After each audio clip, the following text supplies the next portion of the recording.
সাবেক সেনা প্রধান আজিজ আহমেদের দুই ভাইয়ের পাসপোর্ট জালিয়াতির ঘটনা অনুসন্ধানে পাসপোর্ট অফিসে চিঠি দিয়েছে দুদক। সত্যতা পাওয়া গেলে আইন অনুযায়ী ব্যবস্থা নেওয়া হবে বলে জানান দুদক চেয়ারম্যান। তিনি বলেন, শুধু আজিজ নয়, সাবেক পুলিশ প্রধান বেনজির আহমেদের বিরুদ্ধেও আইন অনুযায়ী ব্যবস্থা নেওয়া হবে। দুদকে এক অনুষ্ঠানে এসব কথা বলেন তিনি। আরও জানাচ্ছেন মাহবুব কবির চপল।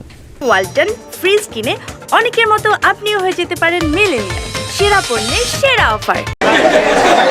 সাবেক সেনাপ্রধান আজিজ আহমেদের ভাই হারিস আহমেদ পাসপোর্ট নিয়েছেন মোহাম্মদ হাসান নাম দিয়ে, আর জোসেফ পাসপোর্ট করেছেন তানভীর আহমেদ তানজিল নাম দিয়ে। পিতামাতার নাম ও ভুয়া ঠিকানা ব্যবহার করে 2030 সাল পর্যন্ত পাসপোর্ট নিয়েছেন তারা। এমনকি তাদের দুজনের স্ত্রীও একইভাবে জালিয়াতি করে পাসপোর্ট নিয়েছেন। এসব তথ্য গণমাধ্যমে প্রচারের পর ব্যাপক সমালোচনার সৃষ্টি হয়েছে। অভিযোগ উঠেছে, সাবেক সেনাপ্রধান আজিজ আহমেদ ক্ষমতার অপব্যবহার করে এসব করেছেন।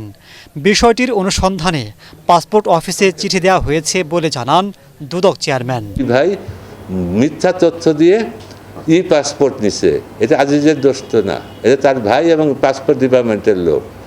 আর দুই হলো ন্যাশনাল আইডি কার্ড নিচ্ছে, সেটা আমরা সত্যতা যাচাইয়ের জন্য দুই সংস্থাকে লিখে পাঠাই দিছি। দুদক চেয়ারম্যান জানান, সাবেক পুলিশ প্রধান বেনজির আহমেদের পক্ষ থেকে সময় বাড়ানোর আবেদন করা হয়নি।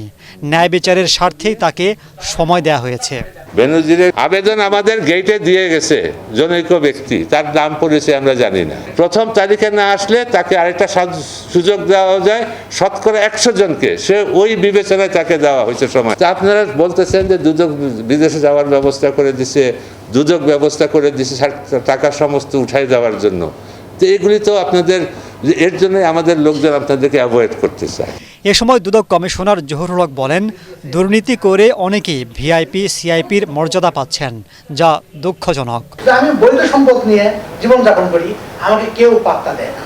যদি আমি অবৈধ সম্পদ আলা হই, আমি সিআইপিও হই, ভিআইপিও হই, উপর থেকে সবই হই। দুদক মিডিয়া অ্যাওয়ার্ড বিজয়ীদের মধ্যে এর আগে দুর্নীতি বিরোধী রিপোর্টের জন্য অ্যাওয়ার্ড দেয় দুদক।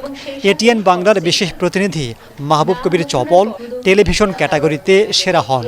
পুরস্কার ক্রেস্ট সনদ। Mahbub Kabir Chapal, ATN Bangla, Dhaka. Photo session.